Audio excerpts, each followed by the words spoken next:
Assalamu alaikum wa rahmatullah. Join us at uticamasjid for a new series, 99 Hadith to Revive the Heart. We'll be releasing it every week, inshaAllah ta'ala. It's based off of the work of Imam Sa'di, Bahjat Qulub al-Abrar. In today's hadith, the Prophet ﷺ said, Al-Muslimu man salim al-Muslimun min lisani wa yadi. That the true Muslim, and this is the interpretation offered by the ulama, that literally the Muslim, but the interpretation, the true Muslim, is he who other Muslims are safe from his tongue and his hand. And then the Prophet ﷺ, he said, وَالْمُهَاجِرُ, the migrant, and again, the interpretation of which is the true migrant, is the person man hajara ma nahallahu an, is the person who migrates from that which Allah subhanahu wa ta'ala has forbidden. This is muttafaqun alayh.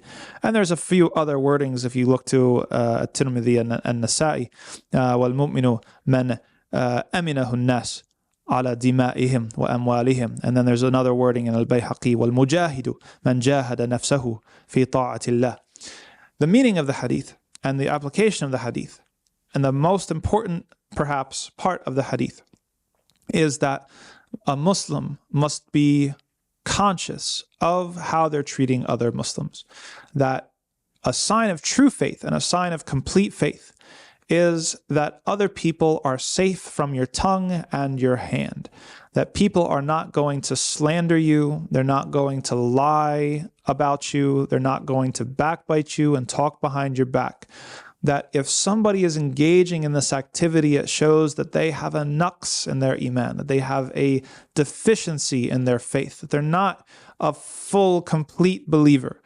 And that goes double for what he said was his hand, right? Which means that it could mean violence, it could mean harm in any other sort of way. That basically every type of harm, it's very comprehensive, the wording here, every type of harm, a true Muslim, a complete Muslim, is not going to harm their fellow Muslims.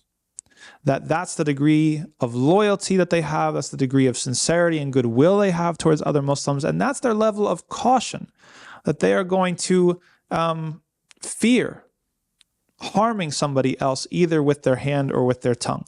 Sheikh Abdullah Shinqiti, he was fairly strict on this sort of thing. We asked him questions, and one of the questions I remember him receiving was about the situation in which it's permissible to mention somebody's bad qualities. For example, if somebody you know is considering engaging in a business partnership with somebody else, and you know that the person is he's not trustworthy, or he is dishonorable, or maybe he cheats, or something like this, then it actually becomes an obligation upon you to clarify this thing.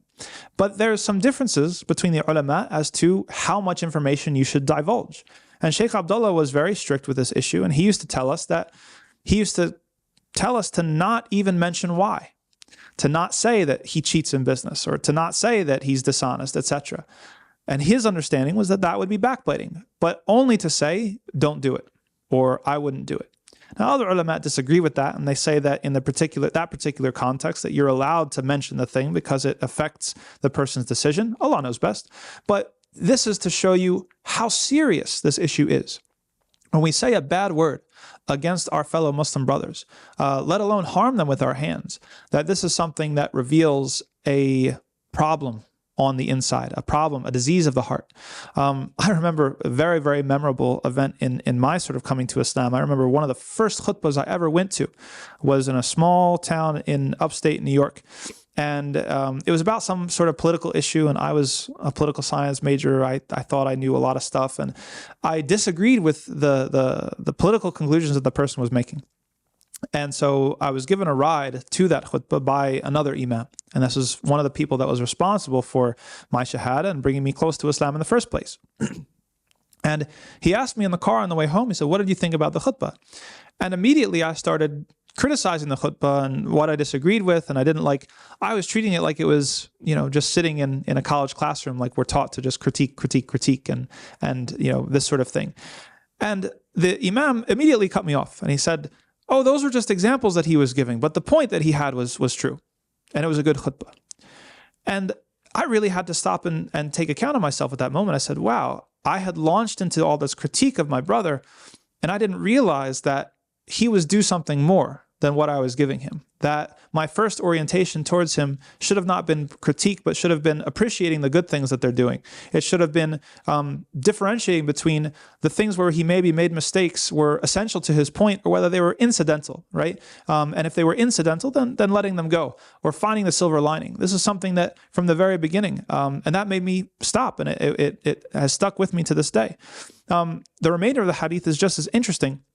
The muhajir, okay, so this is somebody who is a migrant, somebody who leaves, we're used to associating this with somebody who leaves their homeland, or leaves the dar of kufr, right, the place where Islam is not practiced, or you cannot practice Islam, for a place of faith where you can practice Islam.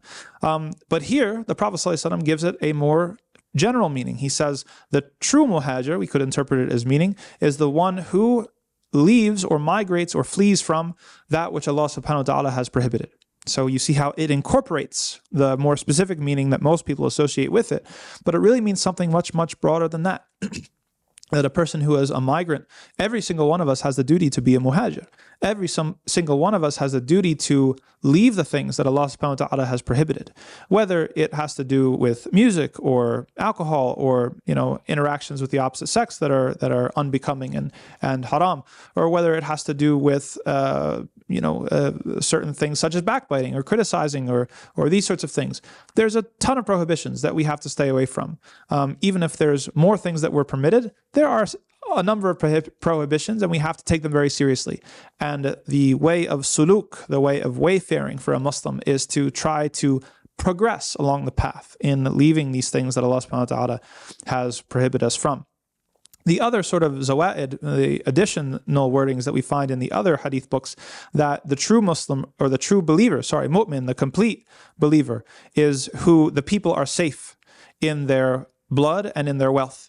And then the last one in al-Bayhaqi is that the mujahid, the person who is fighting in the path of Allah, again, a more general meaning than what we're used to hearing, man jahada nafsahu fi ta'atillah, is the person who struggles against their own soul in obeying Allah subhanahu wa ta'ala, which is very similar to the wording around the muhajir. So we ask Allah subhanahu wa ta'ala to give us sincere faith, and to give us success in our progression as believers, and in coming ever closer, step by step, to obeying Him and doing what He is pleased with.